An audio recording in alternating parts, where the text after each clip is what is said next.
À gauche, Élise. À droite, Nadia. D'une certaine manière, leur situation résume les inégalités en matière de primes.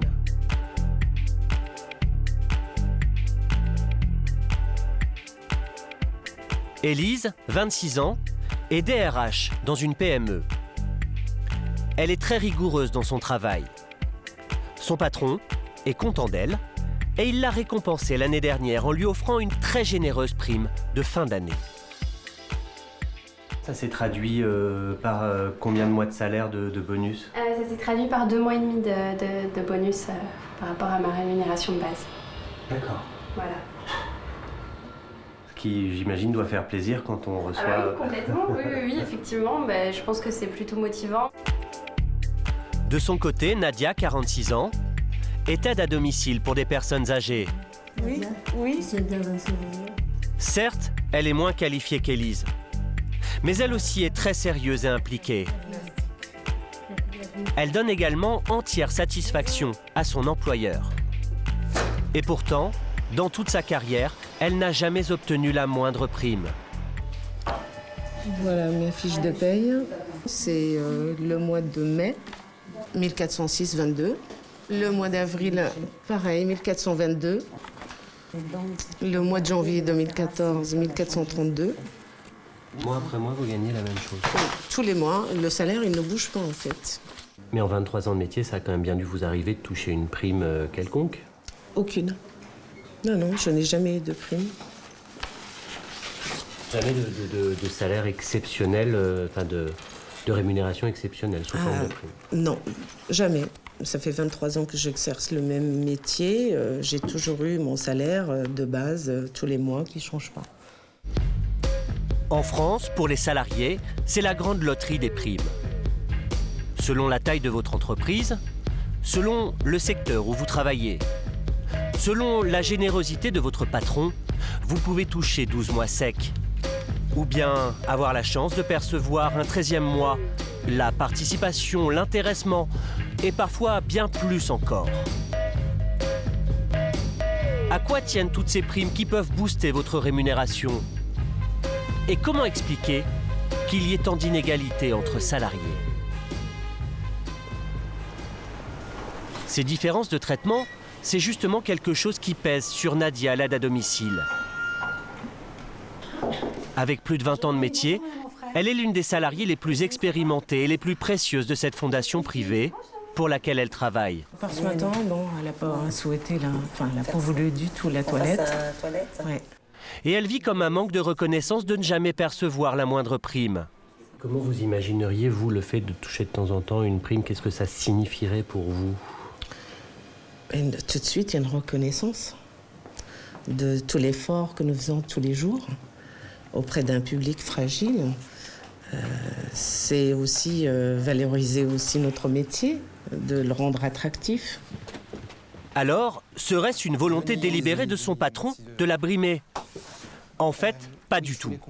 Il se trouve que le secteur où travaille Nadia, l'aide à domicile, n'accorde jamais de prime. Son employeur n'a tout simplement aucune marge de manœuvre. Pas de problème. Il n'y a aucune prime pour aucune personne, à quelque niveau que ce soit, dans le maintien à domicile, ou tout au moins dans le cadre du service d'aide à domicile. Vous-même, vous ne touchez pas de 13e mois? Non, on ne touche pas de 13e mois, on ne touche pas de prime. C'est la convention collective et je dirais, c'est tout. Nadia rêverait pourtant de toucher ne serait-ce que cette prime, la plus couramment distribuée en France. Ce fameux 13e mois. Mais ça n'est pas au bon vouloir de son employeur. Avoir un 13e mois ou pas, cela dépend de ce qui a été négocié entre syndicats et patronat de la branche dans laquelle vous travaillez. Pour le métier de Nadia, ce devrait être le rôle de Gérard Sauty. Vous allez bien? Ça va, merci à vous. Il est négociateur pour le syndicat CFTC dans les secteurs de la santé et des travailleurs sociaux. Quand ses collègues syndicalistes et lui discutent avec le patronat, cela aboutit à des conventions collectives qui définissent les conditions de travail dans un métier donné, et notamment l'attribution ou pas d'un 13e mois. Il a ainsi toute une étagère remplie d'une trentaine de conventions collectives. Donc ici, c'est la convention de 66 de l'enfance inadaptée. Le particulier employeur, donc ceux qui interviennent au domicile, mais embauchés par des employeurs. L'assistante maternelle, le foyer de jeunes travailleurs, le maintien à domicile. Le classeur mauve est celui qui concerne Nadia. La convention de 65.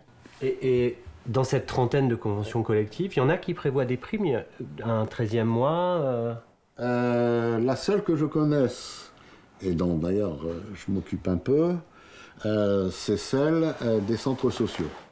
Les centres sociaux ont obtenu une prime, mais pas du tout l'aide à domicile de Nadia. Il n'y a qu'une seule chose en salaire qui est indiquée dans le Code du travail, c'est le SMIC. Pour le reste après, c'est la liberté absolue. Après, vous avez le deuxième gros élément, c'est les circonstances économiques. L'environnement dans lequel marche l'industrie automobile, le commerce, les secteurs des services comme ceux-là. Justement, le secteur de Nadia n'est pas très riche car il est alimenté par des allocations et des subventions.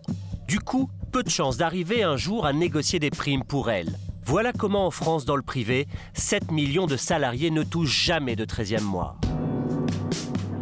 Alors, faute de percevoir cette prime, comment bénéficier de l'autre gratification qui fait rêver les Français, la participation? En fait, il faut avoir la chance d'être dans une entreprise d'une certaine taille. C'est le cas d'une PME située dans le quartier de la Bastille à Paris. Bonjour, bienvenue. Miguel de Oliveira est l'un des deux patrons de cette société de services informatiques. Voilà. Je vous présente Sébastien, Maxime et Marie qui nous ont rejoints en septembre. Et Rodolphe, notre responsable technique, et Alexandra. Miguel a fondé cette société en 2008 avec son ami Nicolas Guilani. Elle a beaucoup grandi depuis, à tel point qu'à 34 ans, Rodolphe, le responsable technique, fait déjà figure d'ancien. Je suis arrivé, il me semble que je suis numéro 10, le salarié numéro 10 de la société. Du coup, oui, c'était vraiment une TPE, comme on dit, c'était très convivial. L'entreprise s'est positionnée sur un secteur très porteur. Salut, ça va? Bien et toi? À l'image de Rodolphe, qui court d'une société à l'autre, ces ingénieurs sont spécialisés dans l'installation et le dépannage de réseaux informatiques. Pour cela, les patrons ont besoin d'embaucher en permanence de nouveaux salariés très qualifiés. Là, aujourd'hui, vous êtes combien? Aujourd'hui, on est 67 en signé, donc on a encore des arrivées qui sont prévues d'ici la fin de l'année. Par le simple fait d'embaucher, l'entreprise a franchi un seuil qui soumet ses dirigeants à une obligation qui date d'il y a un demi-siècle. À l'époque, dans les années 60, le gouvernement souhaite que les richesses des entreprises soient mieux partagées et que les salariés puissent toucher une participation aux bénéfices. C'est d'intéresser directement les travailleurs au progrès des entreprises, c'est de les faire participer à l'accroissement de la valeur de ces entreprises et c'est de faire d'eux progressivement des possédants. Voici comment est née la participation. Elle est obligatoire au-dessus de 50 salariés, à condition que l'entreprise fasse des bénéfices. C'est le cas de l'entreprise de Miguel, qui a donc dû s'y plier. La DRH, Virginie, s'est livrée à un savant calcul. Et donc la formule, si on la lit, c'est... Voilà, on fera un gros plan dessus. Allez-y, dites-moi, lisez-la moi pour voir. Alors, RSSP égale 1/2 de BC moins 5C divisé par 100 multiplié par S divisé par V. Voilà. Et il y a toute l'explication derrière. En fait, le patron ne peut pas partager le gâteau à sa guise. Il doit prendre en compte de nombreuses données économiques, comme par exemple ses bénéfices, ou encore le montant total des salaires qu'il verse. Chez Miguel et Nicolas, cela a donné une enveloppe de 15 000 € partagée de manière équitable entre les salariés. Environ 400 € chacun. Ça a été une bonne surprise ? Je pense que c'est une bonne surprise pour plutôt tout le monde. N'importe quel salarié qui touche sa participation est plutôt content. Vous l'avez compris, la participation et le 13e mois ne dépendent pas de votre travail, mais de la chance d'être dans un bon secteur ou dans une entreprise de la bonne taille. En revanche, il y a des primes que vous pouvez décrocher à la sueur de votre front. Et personne n'aura la même. Ce sont les bonus individuels.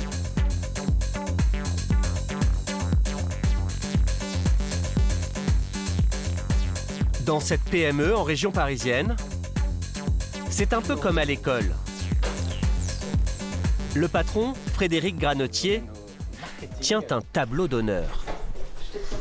Il y fait épingler tous les 2 mois un visage différent.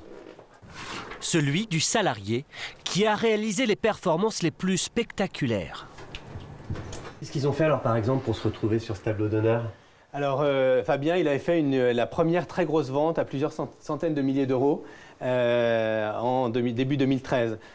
Sébastien Leroy, il avait développé un produit absolument génial. Julien, ça a été le premier à faire une vente à près d'1 million d'euros. Pierre Savini, c'est un champion dans l'activité des grands comptes sur l'éclairage de boutique. Il a remporté plusieurs très beaux contrats à plusieurs millions d'euros. Frédéric Granotier met régulièrement à l'honneur certains de ses salariés dans l'espoir de les motiver, car il est engagé dans une terrible guerre économique. Il fabrique des lampes à faible consommation d'énergie.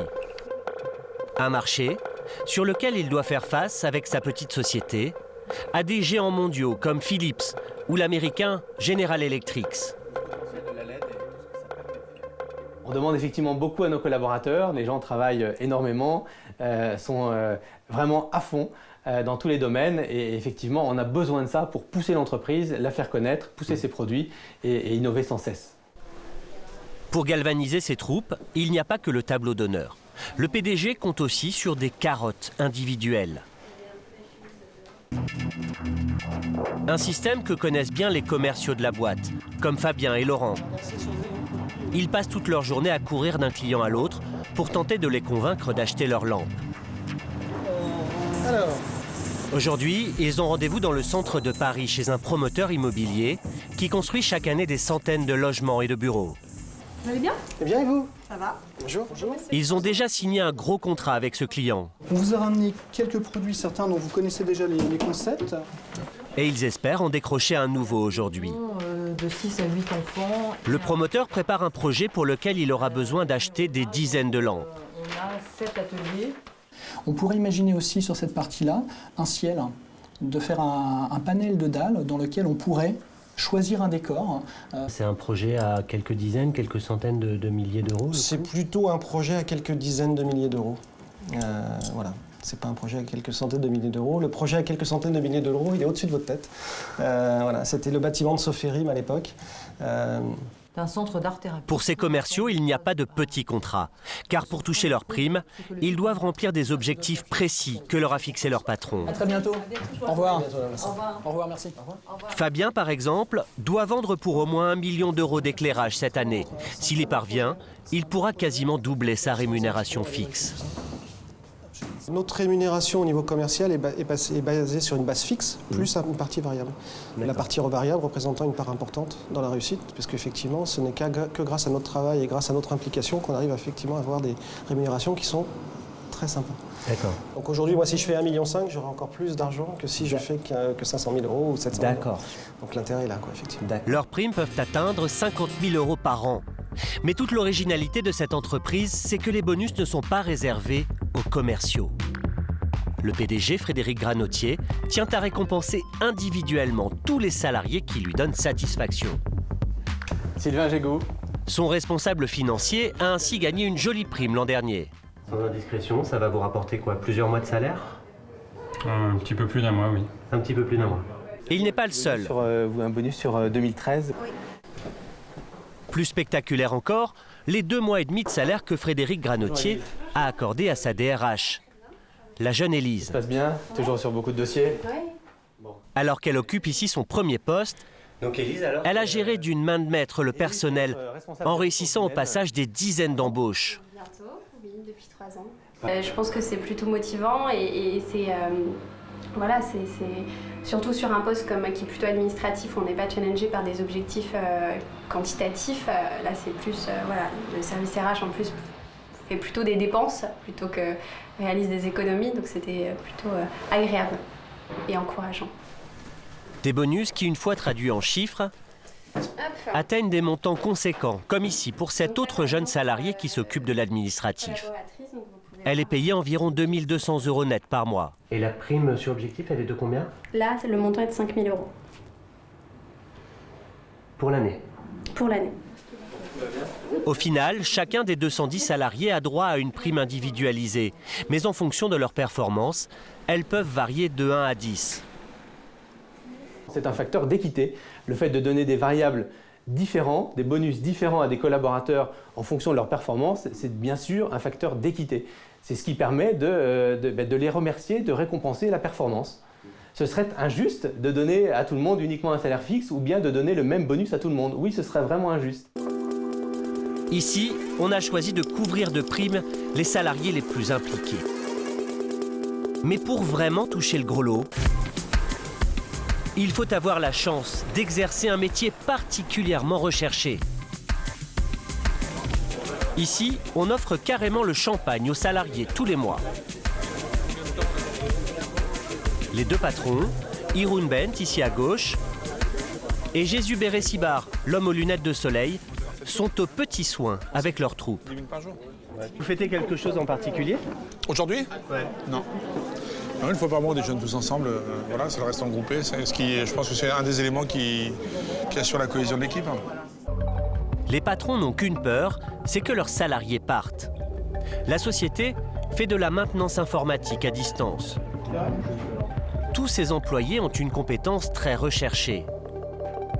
Ils maîtrisent un logiciel complexe et de nombreux concurrents aimeraient faire appel à leurs services. À 4 heures, si c'est bon pour son train. Les salariés, c'est tout ce qu'on a. Donc l'implication dans une société de service comme le nôtre de gens est complètement primordiale. Alors Jésus et Hiroun ont décidé qu'ils allaient tout faire pour fidéliser ces salariés aux talents si précieux. Ils sont donc intéressés aux bénéfices, gagnent des bonus individuels et cerise sur le gâteau, les patrons leur ont cédé plus de 40% du capital de leur société très prospère. Bien sûr, il y a un peu plus d'investissement, plus de motivation, parce qu'on sent qu'on finalement travaille pour nous. On sait qu'on le fait un tout petit peu pour soi aussi, donc c'est pas négligeable. La moitié des salariés de l'entreprise a ainsi franchi le pas et acheté des parts. À l'image de Thibault, l'un des cadres. Il n'a pas hésité à investir 90 000 €, qui valent aujourd'hui 450 000. Voici pourquoi. Ces actions valaient en effet 70 € pièce quand il les a achetées, alors qu'aujourd'hui leur valeur atteint 390 € l'unité. Et en plus, son investissement lui rapporte chaque année des intérêts, ce qu'on appelle des dividendes, près de 20% l'an dernier.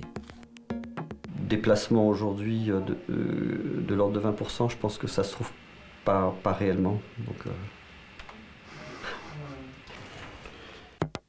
L'année dernière, ces actions lui ont ainsi fait gagner en dividendes près de 13 000 €.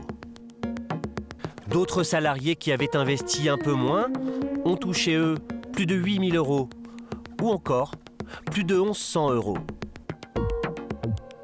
Pour les patrons, le pari est gagné, car pour garder leurs actions, les salariés doivent rester dans l'entreprise. Résultat, seuls 2 sur 60 sont allés voir ailleurs en 8 ans. Et ce n'est pas le seul avantage. Aujourd'hui, en termes d'absentéisme, il est extrêmement faible chez nous. Moins de 1%. Moins de 1% d'absentéisme. Mais les gens sont là. Hier soir, il y avait des gens, il était encore 8 ou 9 heures, les gens restent là. Les gens sont motivés à rendre service et à apprendre des choses de fait. Et ils sont également tout oui lorsque le patron vient leur réclamer un dernier coup de collier pour finir l'année. Alors les chiffres, on peut faire une croissance de 10%, ce qui n'est pas trop mal quand vous regardez autour de vous. Mais pour ça, il faut quand même qu'on s'arrache dans le dernier mois. Comme eux, 4 millions de salariés ont la chance de posséder des actions de leur entreprise. Pendant ce temps, ils sont le même nombre à ne percevoir que leur salaire de base à la fin du mois.